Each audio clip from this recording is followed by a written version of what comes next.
Oke guys, tahukah kamu kalau lelaki ini dia bunuh manusia dan menjadikan daging manusia itu sebagai burger? Oke, Joe Metheny ini yang asal dari United States, Amerika Serikat dan lahir pada tanggal 2 Maret 1953. Juga pada zaman kanak-kanak dia nih, kehidupan dia sangat-sangatlah siksa ataupun rumit. Dimana bapak si Joe nih seorang yang pemabuk dan jarang balik rumah.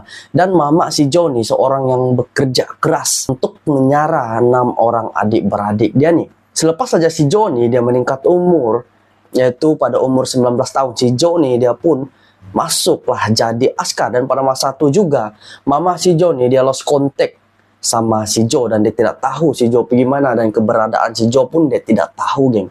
Selepas si Joe bersara jadi askar, si Joe pun bekerja sebagai pemandu lori kayu balak. Dan pada masa itu si Joe tinggal sama istri dan 1 orang anak, geng. Oke guys, tahukah kamu kalau driver lori ini kan, dorang nih akan jarang balik rumah, geng. Kadang seminggu orang tidak balik, kadang seminggu balik 1 kali macam tuh. So beginilah kisah si Joe Metheny. Dan disinilah kisah si Joe nih, dia menjadi seorang pembunuh yang sangat-sangat menakutkan. So satu masa nih si Joe nih dia balik rumah selepas dia habis bekerja. Sampai dia di rumah, geng, dia mendapati bahwa bini sama anak dia kan tiada di rumah, geng. Semua barang-barang dia, geng, hilang karena bawa lari. Dan dia tahu di mana bini dia lari sama anak dia. Dan pada masa itu juga si Joe sama bini dia nih, dorang nih sangat-sangat ketagi sama dadak, geng. So selepas tu si Joe pun dia pergilah cari anak dia sama bini dia di merata tempat. Dan ada satu tempat yang dimana si Joe pergi nih ya, adalah tempat dimana bini dia selalu lepak, yaitu di bawah jambatan. Dimana disitulah tempat bini dia selalu melepaskan gian. Di bawah jambatan nih ada 2 orang lelaki. Dan si Joe pun tanya sama 2 orang lelaki ini, geng.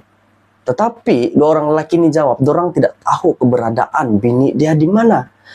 Dan itu membuatkan si Joe sangat-sangat tambah marah lagi. Sebab dia menganggap 2 orang nih bersubhat. Terus si Joe pun dia bunuh 2 orang lelaki ini. Semasa dia bunuh 2 orang lelaki ini, dalam masa yang sama ada 1 orang lelaki yang nampak dia punya perbuatan, yaitu seorang nelayan. Si Joe pun dia pergi bunuh lagi nelayan tuh. Total dia bunuh 3 orang.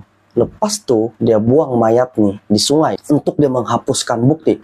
Tidak lama selepas tu, geng, si Joe pun kena tangkap dan polis tanya sama dia di mana dia buang mayat tuh. Si Joe pun dia bagi tahu lah sungai mana yang dia buang nih mayat nih, geng.